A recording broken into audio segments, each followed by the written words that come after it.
हर वक्त तो हर एक का फॉर्म अच्छी नहीं होती। इंडिया को मुंह तोड़ जवाब दिया आपने। जी, उन्होंने हमें एक होस्ट एग्रीमेंट भेजी है, वो भी बड़े अरसे के बाद। भारत के जो मैचेस होंगे उनके लिए न्यूट्रल वेन्यूज देखना शुरू कर दिए हैं आपने। जो दो तीन वेन्यूज हैं। एक और मामला बाबर आजम की कैप्टनसी का बड़ा चल रहा है इन दिनों। बाबर आजम जो है वो तीनों फॉर्मेट्स के कैप्टन नहीं होने चाहिए। पाकिस्तान टीम में प्लेयर्स पावर है। तो फिर बाबर को कौन हटा सकता है, आप मुझे बताएं।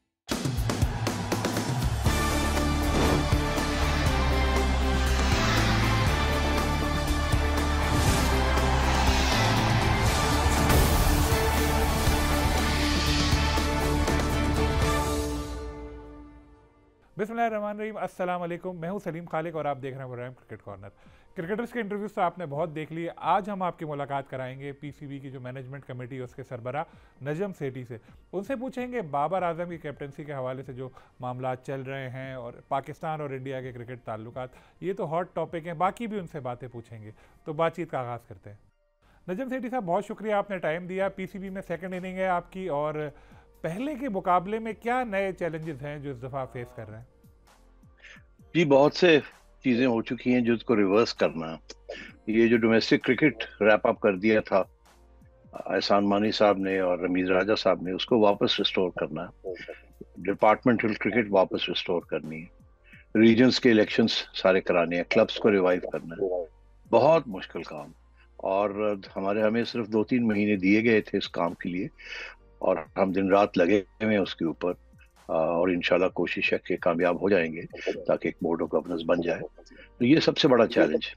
इससे अलावा जब मैं आया हूं तो मैंने देखा कि पीएसएल की वो खास तैयारी नहीं थी, पीएसएल 8 की। तो उस सिलसिले में भी फिर एकदम, जैसे कहते हैं, इमरजेंसी मेजर्स के जरिए वो सारा इंतजाम करना पड़ा और सिलसिला शुरू करना पड़ा, और अल्लाह का बड़ा शुक्र है कि हम कामयाब हो गए। तो ये दो बहुत बड़े चैलेंजेस थे। इंडिया को बड़ा सख्त जवाब दिया, बल्कि मुंह तोड़ जवाब दिया आपने एशिया कप के हवाले से भी, और एक हाइब्रिड मॉडल भी पेश किया कि जिसके तहत एशिया कप के पाकिस्तान में सारे मैचेस हों, लेकिन इंडिया के मैचेस हैं वो किसी दूसरे मुल्क में खेले जाएं। तो क्या इस हवाले से कोई जवाब आया उनकी तरफ से? जी, उन्होंने हमें एक होस्ट एग्रीमेंट भेजी है, वो भी बड़े अरसे के बाद। अम, हम होस्ट थे एशिया कप के। तो जब मैं आया तो मैंने पूछा कि भाई, अभी एशिया कप की होस्ट एग्रीमेंट रमीज राजा साहब ने साइन कर दी है कि नहीं साइन की, तो क्या उसकी टर्म्स एंड कंडीशंस हैं? तो पता चला अभी तक तो होस्ट एग्रीमेंट आई नहीं। तो फिर मैंने बड़ा भाग दौड़ की, और आपने देखा कोई ट्विटर के ऊपर भी जय शाह साहब के साथ कुछ एक्सचेंज किए फिलोसफी। और फिर उसके बाद अब जाके उन्होंने होस्ट एग्रीमेंट भेजी है। और वो भी पिछली एशिया कप मीटिंग के अंदर मैंने मिनट्स में रिकॉर्ड करवाया कि क्यों नहीं हमें भेजी गई और अभी फौरन तौर पे हमें भेजी जाए। तो इसलिए इस किस्म की चीजें चल रही थी। तो फिर जब होस्ट एग्रीमेंट आई है तो हमने वही देखा कि उसके अंदर इस तरीके से बनाई गई है जिस तरीके से कि बेसिकली एशिया कप जो है वो इंडिया ही फैसला करेगा कहाँ होना और क्या नहीं होना, और हमारे लिए गुंजाइश नहीं छोड़ी। इसलिए फिर हमने उसको अमेंड किया है, और अमेंड करके अब हमने उनको वापस भेजी है। और खत भी साथ लिखा है कि इसको देखा जाए इन व्यू ऑफ जो डिस्कशंस हुई हैं पिछले माह, या इसी माह, हाँ पिछले माह हुई हैं, जो कि डिस्कशंस हुई हैं ऑन ऑन के हाइब्रिड मॉडल, इसको चेंज किया जाए और तब्दीली की जाए। तो ये सिचुएशन है इस वक्त। अभी उनकी तरफ से जवाब नहीं आया। भारत के जो मैचेस होंगे उनके लिए न्यूट्रल वेन्यूज देखना शुरू कर दिए हैं आपने? जी बिल्कुल, हमने पूरा होमवर्क किया हुआ है। अब मैं नाम नहीं लेना चाहूंगा इसमें। जो 2-3 वेन्यूज हैं जहां हो सकता है। यूएई वाले बड़े मुंतजर है कि फैसला हो और यूएई में खेला जाए। श्रीलंका भी चाहेगा कि श्रीलंका में खेला जाए। मस्कत का भी किसी ने प्रपोजल रेज किया था कि वहां भी कुछ आईसीसी के मैचेस पहले हुए हैं तो वहां भी खेला जा सकता है। न्यूट्रल वेन्यू बनाया जा सकता है इंडिया के मैचेस के लिए। तो ये सारी चीजें हम देख रहे हैं, इस पे गौर कर रहे हैं। और भी वेन्यूज हो सकते हैं। इसलिए मैं समझता हूँ कि पहले इन प्रिंसिपल ये एशिया कप अनाउंस कर दे कि हाइब्रिड मॉडल होने वाला है या हो रहा है। और फिर हम क्योंकि होस्ट हैं, फिर हम ये फैसला करेंगे कि हमने कहाँ करना है और क्यों करना है। याद रहे कि गेट रिसीट्स बहुत इंपॉर्टेंट होती हैं। अगर एक ऐसी जगह पे न्यूट्रल वेन्यू में होता है जहाँ लोग देखने ही नहीं आते, तो फिर हमारा नुकसान हो जाता है। इसलिए हम ये देखेंगे कि वहाँ खेला जाए न्यूट्रल वेन्यू जहाँ स्टेडियम्स फुल हों और हमें गेट रिसीट्स मिले। आप ये भी कह चुके हैं कि अगर इंडियन टीम नहीं एशिया कप के लिए आई और हाइब्रिड मॉडल पे भी नहीं मानी, तो फिर पाकिस्तान भी सोच सकता है कि इवेंट में हिस्सा ना ले। तो क्या इसके बाद रिएक्शन जो आया वो क्या था? कोई दूसरे मुल्कों का या भारत की तरफ से कुछ आया? नहीं, यहाँ बात हुई थी वहाँ। आ, मैं खुल के कह सकता हूँ कि वहाँ मेंबर हजरात ने ये ख्याल का इजहार किया था कि सवाल ही पैदा नहीं होता कि एशिया कप पाकिस्तान के बगैर हो सके। तो इसलिए हम उम्मीदवार हैं कि इंशाल्लाह ये फैसला हो जाएगा हमारे हक में। और न्यूट्रल वेन्यू पे इंडिया के मैचेस होंगे और हमारे बाकी मैचेस पाकिस्तान में होंगे। ये मसला वर्ल्ड कप में भी सामने आएगा, तो आपको लगता है कि आईसीसी को कोई किरदार अदा करना चाहिए पाक भारत क्रिकेट के हवाले से? मेरा ख्याल है एक दफ़ा ये फैसला हो जाए कि हाइब्रिड मॉडल कामयाब इम्प्लीमेंट होने जा रहा है और उसके बाद ये भी वाजे हो जाए कि पॉजिटिव रहा और अच्छा एक्सपीरियंस रहा, तो फिर यकीनी तौर पे ये बात जो है दोहराई जाएगी आगे कि जी अगर यहाँ हो सकता था और ठीक हुआ तो फिर आगे भी हो सकता है, क्योंकि वहाँ भी मसला बनेगा कि क्या पाकिस्तान जाएगा हिंदुस्तान वर्ल्ड कप खेलने के नहीं। तो जाहिर है उसमें तो हमारी हुकूमत का भी मौकफ होगा। तो मेरा ख्याल है इस वक्त प्रीमेच्योर है कि उसकी तरफ तवज्जो दी जाए, पहले ये हो जाए फिर देखते हैं कि आगे कैसे बढ़ना है। क्या आपकी वजीर आजम से या किसी और हुकूमती शख्सियत से इस हवाले से बात हुई, कोई गाइडलाइन ली आपने? अ, देखिए, डिस्कशंस तो होती रहती हैं, कंसल्टेशन होती रहती हैं, मगर मेरा ख्याल है नाम वाम लेना मुनासिब नहीं है। जब वक्त आएगा तो फिर हम बताएंगे। एक और मामला बाबर आजम की कैप्टनसी का बड़ा चल रहा है इन दिनों, और रोज़ कोई नई खबर आ जाती है। आपने गो के वजाहत तो की है, लेकिन मैं चाह रहा हूँ एक दफ़ा और आप ज़रा क्लियर बता दें कि है क्या इशू। नहीं, बात तो मैंने वाजे कर दी है जी कि आप लोगों की तरफ से, आपसे मुराद ये नहीं कि आप जाती तौर पे, मगर मीडिया की तरफ से दो पॉइंट्स ऑफ व्यू आ रहे थे। एक पॉइंट ऑफ व्यू ये आ रहा था कि बाबर आजम जो है वो तीनों फॉर्मेट्स के कैप्टन नहीं होने चाहिए, फर्क होना चाहिए, दो दो कैप्टन होने चाहिए, ये तीन कैप्टन, मतलब हर बंदे ने अपना ख्याल का इजहार किया, अपनी ओपिनियन का। सिलेक्टर्स के अंदर भी इस किस्म की राय पाई जाती थी कि क्या क्या एक कैप्टन होना चाहिए तीनों फॉर्मेट्स का या दो होने चाहिए, तो फिर अगर दो होंगे तो कौन होगा, और ये बातें चल रही थी। सिलेक्टर्स ने भी जब पहले सिलेक्शन कमेटी आई तो उन्होंने भी इस बात को डिस्कस किया, और उसके बाद दूसरी सिलेक्शन कमेटी आई, उसने भी इस बात को डिस्कस किया। मगर फैसला यही हुआ है कि ये वक्त नहीं है कि स्टेटस को चेंज किया जाए। और मैंने मिकी आर्थर से भी कंसल्टेशन की थी। मिकी आर्थर का भी यही मौकफ था कि नहीं, अभी रहने दें, देखा जाएगा आगे जाके। मेरा ख्याल है selectors, media, Mickey Arthur, coaches, ये सब देखेंगे कि कैसी कारकर्दगी है आगे कप्तान की, तो और अपनी बैटिंग फॉर्म की।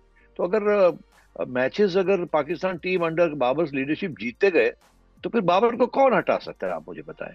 फिर तो उसकी हक भी बनता है ना। तो इसलिए मैं समझता हूँ कि ये प्री मेच्योर है इस वक्त बात करना। ठीक है, उनका रिकॉर्ड किसी फॉर्मेट में लीडरशिप का इतना अच्छा नहीं है और किसी फॉर्मेट में बहुत अच्छा है, मगर ये तो होता है हर एक के साथ ही। हर वक्त तो हर एक का फॉर्म अच्छी नहीं होती या बुरी नहीं होती, और बहुत से और फैक्टर्स भी होते हैं। तो इसलिए इस वक्त मैं समझता हूँ कि बाबर आजम दो फॉर्मेट्स में जो हम न्यूजीलैंड में खेलने जा रहे हैं, he is the best choice for the current series. आगे फिर देखेंगे हम कि क्या फैसला करते हैं सिलेक्टर्स और मिकी आर्थर और ये जो कोचेस आए हैं, और बाबर का अपना क्या मौकफ है। बिकॉज मैं ये चाहूंगा कि बाबर का मौकफ लेना बहुत जरूरी है, क्योंकि he is after all our star batsman and our star player. जब आपकी बाबर आजम के साथ मुलाकात हुई तो उन्होंने इन मीडिया रिपोर्ट्स पर तशवीश का इजहार तो नहीं किया? आपसे कोई ऐसी बात तो नहीं की? नहीं, कोई नहीं, बिल्कुल नहीं। बाबर आए थे, मेरी एक दो दफा मुलाकातें हुई हैं उनके साथ। हाल ही में भी हुई थी, सलाम दुआ हुई थी, कोई ऐसी बात नहीं है। He is very confident and I assured him कि आप फिक्र ना करें, आप अपनी फॉर्म के ऊपर फोकस करें and lead from the front. एक तासुर ये भी है कि आपको ऐसा लगता है कि पाकिस्तान टीम में प्लेयर्स पावर है जिसे ख़त्म करने के लिए ये कैप्टनसी में चेंजेस वगैरह की बातें हो रही? मुझे तो नहीं पता किसी प्लेयर पावर का। मैं तो 2 महीने 3 महीने हुए आया हूँ। उससे पहले अगर कोई ऐसी खबरें चल रही थी तो मैं वाकिफ नहीं था उनसे। मगर मेरा ख्याल है ऐसी कोई चीज़ नहीं है प्लेयर पावर वगैरह की। प्लेयर्स आर यूनाइटेड, बड़ी यूनाइटेड टीम है ये, और ये बड़ी अच्छी बात है ये। तो मेरा ख्याल है ऐसी बातें जो है, ये इस किस्म की अफवाहें, प्लेयर पावर ये वो, इट्स नॉट करेक्ट। जब आपने न्यूजीलैंड से पिछली सीरीज़ के लिए शान मसूद को वाइस कैप्टन अनाउंस किया तो बड़ा एक तनाज़ा हो गया था। उस वक्त जो रद्द अमल सामने आया, क्या उसने आपकी तशवीश ज़्यादा बढ़ा दी? देखिए, ये तो नायब कप्तान का भी फैसला तो होता तो मेरा ही है, जैसे कप्तान का फैसला होता है। मेरे जहन में कुछ फलसफे चल रहे थे, और उस सिलसिले में मैंने कंसल्टेशन भी की थी। और तो मैंने सोचा कि ये अच्छा मौका है कि शान को एज वाइस कैप्टन ट्राई किया जाए, देखते हैं कि कितना इसके अंदर जान है। और मगर उसके बाद मैंने देखा कि जो सिलेक्शन कमेटी ऑन टूर थी, कैप्टन एंड कोचेस, उन्होंने तो शान को इंक्लूड ही नहीं किया पहली टीम के अंदर। तो ये उनका फैसला था, मुझे इससे कोई इतराज नहीं है। तो फिर अगर ऐसी बात थी तो फिर ठीक है, उनकी बात मानी जाएगी। They are on the ground, they are in the field, उन्हें बेहतर पता है सिचुएशन क्या है क्या नहीं है। तो कोई ऐसी बात नहीं है। मैं समझता हूँ कि मेरा फैसला भी दुरुस्त था, और उसके बाद अगर उसको टीम में नहीं खिलाया तो वो फैसला उनका था, दुरुस्त था या नहीं था, ये तो कमेंटेटर्स कह सकते हैं। शाहिद आफरीदी को आपने चीफ सेलेक्टर बनाया, लेकिन ज़्यादा देर तक वो रहे नहीं अपने ओहदे पर बरकरार। वो कई बार अपने इंटरव्यूज़ में ये कह चुके हैं कि उनको ग्रास रूट लेवल पे काम करने का शौक है। तो आपने क्या सोचा है, कभी इन फ्यूचर उनकी खिदमात से इस्तेफादा करेंगे? देखिए, शाहिद अफरीदी साहब ने पहले दिन हमें बता दिया था कि देखिए, मैं तो अपने काम करना चाहता हूँ ग्रास रूट्स पे। मैं तो मैनेजमेंट कमेटी को तवज्जो भी नहीं दे सकूंगा, मैं तो शायद हाजिर भी ना हो सकूं। और इनफैक्ट एक आध दफा जब वो आए भी हैं तो जूम पे ही आए हैं, बड़े बिजी और मसरूफ शख्स हैं। तो हमने फिर रिक्वेस्ट की उनसे कि आप प्लीज हमें कम से कम लॉन्च तो कर दें, एक सिलेक्शन कमेटी आप लीड करें और लॉन्च कर दें। तो उन्होंने फिर हमारी बात मान ली, मैं बड़ा मशकूर हूँ उनका। उसके बाद उन्होंने फिर रिजाइन कर दिया। जैसे ही वो टूर खत्म हुआ तो उन्होंने कहा जी मैंने आपको शॉर्ट टर्म का वादा किया था, आई एम गोइंग। तो वो तो बड़े मसरूफ शख्स हैं। आई थिंक वो, उनको अपना काम करने देना चाहिए। पीएसएल आपने शुरू किया था, आपकी आमद के बाद रौनकें भी उसकी बहाल हो गई हैं। तो इस बार क्या लगता है कि मुनाफा ज़्यादा हो रहा है फ्रेंचाइजीज को? अब तक के जो अकाउंट्स वगैरह सामने आए उनको देख के क्या लग रहा है आपको? जी अभी तो खैर अपने अकाउंट्स नहीं किए, मगर गेट रिसीट्स अच्छी थी। काफ़ी जगह पे हमारे हाउसफुल थे, लाहौर, पिंडी, इस्लामाबाद में।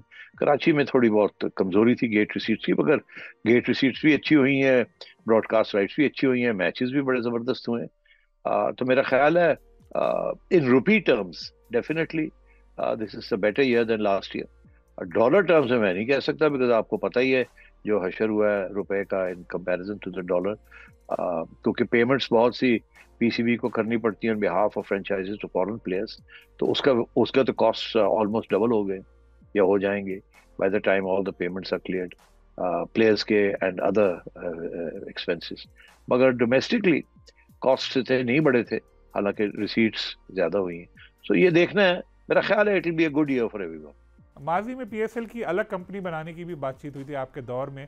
क्या इस तजवीज़ पे आगे काम करेंगे? देखिए, मेरा तो यही अभी तक भी यही मौकफ है कि पीएसएल की एक अलग कंपनी होनी चाहिए, और कॉर्पोरेट स्ट्रक्चर होना चाहिए, और उसको पीसीबी से अलग कर दिया जाए। और पीसीबी की जो है शेयर होल्डिंग उसके अंदर सबसे ज्यादा होनी चाहिए, मगर प्राइवेट सेक्टर की शेयर होल्डिंग भी उसमें लानी चाहिए ताकि वो रोबुस्ट और मजबूत रहे। मगर उस वक्त जब मैंने ये प्रपोजल फ्लोट की थी तो आपको याद होगा लोगों ने कहा कि क्योंकि ये खुद पीएसएल का चेयरमैन है तो ये अपना अपने को पक्का करना चाहता है और एक अलग कंपनी बना के पीएसएल में जाके बैठना चाहता है, इसलिए। हालांकि ऐसी कोई बात नहीं थी। अब तो मैं पीसीबी का चेयरमैन हूँ, मेरा मौकफ वही है कि पीएसएल को अलग होना चाहिए, उसकी अलग सेक्रेटेरिएट होनी चाहिए, और उसका अलग चेयरमैन और अलग बोर्ड ऑफ गवर्नर्स होना चाहिए। पीएसएल में दो नई टीमों के हवाले से जो मौजूदा फ्रेंचाइजीज हैं उनसे बात हुई है आपकी? जी टेंटेटिवली बात हुई है, फॉर्मल बात नहीं हुई। इनफैक्ट हमारी ये कोशिश थी कि पीएसएल खत्म हो जाए, थोड़ा सुकून आ जाए, बोर्ड ऑफ गवर्नर्स आ जाए, तो फिर बैठ के फ्रेंचाइजीज के साथ बात करते हैं। उनको मेरा मौकफ पता है और उनका मौकफ भी मुझे पता है। मेरा मौकफ है 2 टीमें और होनी चाहिए। उनका मौकफ ये है कि 6 टीमें काफ़ी हैं, अगर 2 और हो गई तो सबके पैसे कम हो जाएंगे, जो क्योंकि स्पॉन्सरशिप्स इतनी नहीं मिल रही आजकल, क्योंकि इकोनॉमी का हाल जो है वो इतना अच्छा नहीं है। तो उनका भी एक मौकफ है, मेरा भी एक मौकफ है। मगर मेरा ख्याल है पीएसएल ब्रांड इतना कामयाब है और इतनी एप्लीकेशंस आ रही हैं हमारे पास, इतने लोग आ रहे हैं हमें कहने के लिए कि हम एक टीम और खरीदने के लिए तैयार हैं। तो हमारा तो ख्याल है कि अगर 2 टीमें हम लॉन्च करते हैं तो हमें अच्छे खासे फ्रेंचाइज फी मिल जाएगी। और मेरा अपना ये ख्याल है कि अगर ऐसे हो जाए और 8 टीम्स के साथ हो जाए तो जो एग्जिस्टिंग 6 फ्रेंचाइजेज हैं उनके पैसे कम नहीं होंगे, उनके बढ़ जाएंगे। तो ये अब जब वक्त आएगा आगे तो मैं उनके साथ बैठूंगा और उनको कन्विंस करूंगा कि हमारा हाथ बटाएं। पाकिस्तान की आवाम चाहती है और भी वैरायटी हो, और भी फॉरेन प्लेयर्स आए, और भी ग्राउंड्स खुले यहाँ। अभी तो पहले एक थी, दो थी, फिर तीन चार हो गई, अब छह और हो रही। तो ये सारी बातें आगे जाके हम टेबल पे रखेंगे। आप जब पीसीबी पे वापस आया, आपने स्टाफ की तनख्वाहें कम की और लग रहा था कॉस्ट कटिंग का कुछ इकदाम कर रहे हैं, तो आगे जाके क्या स्टाफ में भी कमी होगी या बरकरार रहेंगे मौजूदा ऑफिशियल ही? नहीं, एक्चुअली हमारे पास तो दो और ऐसे प्रोजेक्ट्स आगे आ रहे हैं कि स्टाफ बढ़ाना पड़ेगा। एक तो विमेंस क्रिकेट को, उसकी एकेडमीज हमने बनानी है। कम से कम हर शहर के अंदर, बड़े जो कैपिटल शहर है, पांच छह शहरों के अंदर उनकी एकेडमीज बनानी है, ग्राउंड्स तैयार करनी है। और वो ये छोटा काम नहीं है, इसमें अरबों रुपए लग सकते हैं। तो ये तो, और उसके लिए स्टाफ भी चाहिए होगा, कोचेस चाहिए होंगे, एटसेट्रा, एडमिनिस्ट्रेटर्स चाहिए होंगे। इसके अलावा खवातीन के फिर हमने वो सुपर लीग भी लॉन्च करनी है। तो उसके लिए भी हमें एक सेक्रेटेरिएट चाहिए, स्टाफ चाहिए। साथ साथ अभी पंजाब गवर्नमेंट हमें चाह रही है कि जो पंजाब गवर्नमेंट की सारी क्रिकेट ग्राउंड्स हैं जो, और सैकड़ों की तादाद में है, वो कह रहे हैं कि ये अब हमसे मैनेज नहीं होती, ये ग्राउंड्स आप ले लें, इनको मैनेज करें, और क्रिकेट आप इन ग्राउंड्स में आप खेलें, लोगों को खिलाएं। और अगर हम इनमें से दर्जन के करीब भी टॉप ग्राउंड्स में वो ले लेते हैं, और उनके खर्चे भी बर्दाश्त करने पड़ते हैं, और वहाँ क्रिकेटिंग एक्टिविटी भी हमें करनी पड़ती है, तो अच्छे खासा स्टाफ रखने पड़ेंगे, वहाँ भी जिम बनाने पड़ेंगे, pavilions and so on and so fourth. तो ये इस किस्म की चीज चल रही है। तो मैं समझता हूँ कि अब फिर आर्मड गाड़ियां और लेनी है, अगर टीमें भी ऐड और करनी है, और फ्रेंचाइज बढ़ने हैं, और पीएसएल और भी वसी पैमाने पे खेला जाना है, तो we will need armed buses also. अभी जो है दो तीन चार और लेनी पड़ेंगी, एंड सो ऑन। तो नहीं, अभी खर्चे तो कम नहीं होंगे, खर्चे तो बढ़ेंगे, और स्टाफ भी बढ़ेगा। डोमेस्टिक क्रिकेट में डिपार्टमेंट्स की वापसी के हवाले से जिनसे आपने राब्ता किया, जिन जिन इदारों से, तो कैसा उनसे रद्दमल मिला है? जी, अच्छा रिस्पॉन्स है। एक दो डिपार्टमेंट्स हैं जो अभी तक सोच पे पड़ी हुई है, मगर बेशतर डिपार्टमेंट्स तैयार हो गई हैं, और उन्होंने काम भी करना शुरू कर दिया है अपनी अपनी टीम्स और डिपार्टमेंट क्रिकेट को रिवाइव करने के लिए। सोशल मीडिया पे अफवाहों का बाजार गर्म हो जाता है, कभी कहते हैं कि आपने कहा है मोहम्मद आमिर को वापस आना चाहिए, कभी कोई और खबर ऐसी चल रही होती है। ऐसा लगता है कि जो पीसीबी का सोशल मीडिया डिपार्टमेंट है, ये डिसइंफॉर्मेशन नहीं रोक पा रहा। आपने क्या कभी सेलेक्टर्स के ऊपर कोई ऐसा इन्फ्लुएंस अपना दिया कि डाला कि भाई फलां प्लेयर को सेलेक्ट करो या ना करो? नहीं, देखिए, मैं तो नहीं सिलेक्टर्स के काम के अंदर मुदाखलत नहीं करता। सवाल पूछना मेरा हक है, जवाब वो देते हैं, मगर ये मैं नहीं कहता इसको निकाल दो, उसको डाल दो, because as you know Salim, ये मेरा जॉब नहीं है, ये एक्सपर्ट्स का जॉब है। आ, तो इसलिए मैंने तो नहीं मुदाखलत की। अलबत्ता जाहिर है, अगर सिलेक्टर्स तकड़े हैं तो फिर वो अपनी जो भी फैसले करते हैं उसको डिफेंड कर सकते हैं। आप लोग फिर उनके ऊपर बरसते हैं, पूछते हैं उनसे सवाल। आपने देखा हाल ही में हारून रशीद साहब ने अलग एक प्रेस कॉन्फ्रेंस की थी, जहां उन्होंने इस किस्म के सारे सवाल जो थे उसके जवाब दिए थे। मैंने कहा मुझे बैठने की जरूरत नहीं है, क्रिकेट के सवाल है, ये आप जवाब दें इनका, क्योंकि आप लोगों ने सिलेक्शन की थी, आप लोगों ने फैसले किए थे। तो नहीं, ऐसी कोई बात नहीं है, मुदाखलत नहीं होती। ये सिर्फ ये होता है कि जब हम सेलेक्ट करते हैं, जाहिर है कि वो उसमें फिर मेरा रोल है एक सिलेक्शन कमेटी बनाने में। तो उस वक्त ये सारी चीजें सामने रखते हैं कि who is the going to be the best selector, कौन इन लाइन है, कौन ट्यून ट्यून में है, नहीं है, एंड सो ऑन। क्या आप अब भी अपनी उस राय पे कायम है कि जो गैर मुल्की कोचिंग स्टाफ है वो सियासत में नहीं पड़ता, इसलिए उसे तरजीह देनी चाहिए? और मिकी आर्थर वैसे कब आ रहे हैं? जी बिल्कुल, मेरी यही राय है कि वो पॉलिटिक्स से भी, सफारी से भी दूर रहते हैं, और और प्रोफेशनली भी ज्यादा साउंड होते हैं। अलबत्ता हमारे भी बड़े अच्छे प्रोफेशनल कोचेज हैं, मगर मैं समझता हूँ हमारे कल्चर के अंदर सिफारिश और नरम दिली और दोस्त यारी, ये जिसका काफी वजन होता है। इसलिए प्रोफेशनल क्रिकेट के अंदर, जहां हमने इतने हाई लेवल पे जाके कंपटीशन करनी है, वहां इन चीजों को नहीं होना चाहिए। वहां टोटल प्रोफेशनल एथिक्स होने चाहिए। तो मैं समझता हूँ कि इसलिए फॉरेन कोचेज अच्छे होते हैं कि उन्हें रखना चाहिए, मगर साथ उनके हमारे कोचेज भी होने चाहिए। दो वजह, एक ये कि कम्युनिकेशन गैप जो होता है अंग्रेजी जुबान में और हमारी अपनी जुबानों में, वो भी ओवरकम करना होता है। और दूसरा ये कि हमारे कोचेज भी कुछ सीखें इनके साथ रह के, ताकि इनकी भी अपनी कारकर्दगी बेहतर हो आगे गोइंग फॉरवर्ड। तो ये दो रीजंस होते हैं, हम फॉरेन कोचेज के साथ अपने कोचेज भी रखते हैं। आगे आपने बात कही कि मिकी आथर और ये लोग जो है, दो हजरात तो मेरा ख्याल है पहुंच गए, आज कल में पहुंच रहे हैं। और मिकी भी मेरा ख्याल है 18 तारीख को पहुंच रहा है। और वो he will be there for to take charge of 1 or 2 matches also. मगर वो अपनी टीम को पक्का करने आ रहा है, उनको ट्रेनिंग देने आ रहा है, उनको ब्रीफिंग देने आ रहा है, बाबर के साथ टीम मेट्स के साथ मिलने आ रहा है। तो ऐसे ये सिचुएशन है इस वक्त। सैरोगेट वेबसाइट की जो स्पॉन्सरशिप है पाकिस्तान क्रिकेट में, उस पर बड़े सवाल उठ रहे हैं कि ये कंपनीज जो हैं थोड़ी मशकूक किस्म की हैं। आप तक भी ये बातें पहुंची होंगी, इस हवाले से क्या इकदाम करेंगे? देखिए, मेरे आने से पहले ये सब कुछ चल रहा था और इसके ऊपर मीडिया के अंदर भी कुछ लोगों ने आवाज उठाई। मगर उसके बावजूद पीसीबी ने, पीटीवी ने और बाकी फ्रेंचाइजीज ने वही फैसले किए कि जी ये सरोगेट साइट्स नहीं है, ये एक्चुअली बेटिंग साइट्स नहीं है और हमने इनको रखना है। जब मैं आया तो मैंने कहा यार ये मसला बन सकता है, तो इसको और गौर इस पे गौर करना चाहिए। तो इसलिए फिर मैंने खत लिखा था सारे फ्रेंचाइजीज को और प्रोडक्शन यूनिट्स को कि देखिए, आपको हम फिर से कह रहे हैं, इसको एक दफा फिर एग्जामिन कर लें। अगर इसमें कोई ऐसी वैसी चीज हमें नजर आई किसी स्टेज पे भी, तो हम रिमूव कर देंगे किसी साइट को भी। और फिर उस वक्त हमें मत कहिएगा कि आपका इतने करोड़ों रुपए का नुकसान हो गया क्योंकि आपके वो स्पॉन्सर्स थे। आप खुद देख लें, कल को कोई ऐसा फैसला हुकूमत की तरफ से या किसी और जगह से ऐसा आता है, तो मैं आपको अभी से कह रहा हूँ, कोई ऐसा काम ना करें जो हमारे कानून के और हमारे कल्चर के खिलाफ हो। तो वो खत मैंने लिख दिया है, उनकी तरफ से एश्योरेंसेज आ गए हैं कि हम नहीं करेंगे, नहीं कर रहे। बहरहाल ये अब आगे जाते देखना है कि हम अपनी इन्वेस्टिगेशन भी करेंगे। और मैं तो ये चाहूंगा कि कोई भी ऐसी कंट्रोवर्शियल साइट हो तो उसको नहीं, स्पॉन्सरशिप नहीं मिलनी चाहिए। ये मेरा अपना जाती मौकफ है, मगर जाहिर है फ्रेंचाइजीज के साथ बैठ के और कानून को देख के आगे बढ़ेंगे।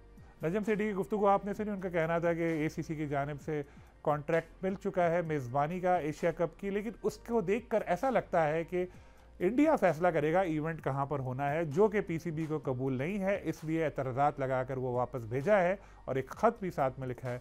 एशिया कप का हाइब्रिड मॉडल के तहत इनेकाद होना चाहिए, यानी पाकिस्तान और दीगर टीमों के मैचेस पाकिस्तान में होंगे, इंडिया के मैचेस किसी न्यूट्रल वेन्यू पर। तो अब देखते हैं क्या वहाँ से जवाब आता है। उनका ये भी कहना था कि बाबर आजम की ज़ेर क़यादत अगर पाकिस्तान टीम जीतती रही तो तब्दीली की कोई ज़रूरत ही नहीं है। साथ में उन्होंने ये भी कहा कि वो सिलेक्शन कमेटी के मामलात में बिल्कुल भी दखल नहीं देते, और भी कई ऐसी बातें कही यकीनन आपको पसंद आई होंगी। फिर इंशाल्लाह किसी और गेस्ट के साथ आपसे मुलाकात होगी। अल्लाह हाफ़िज़।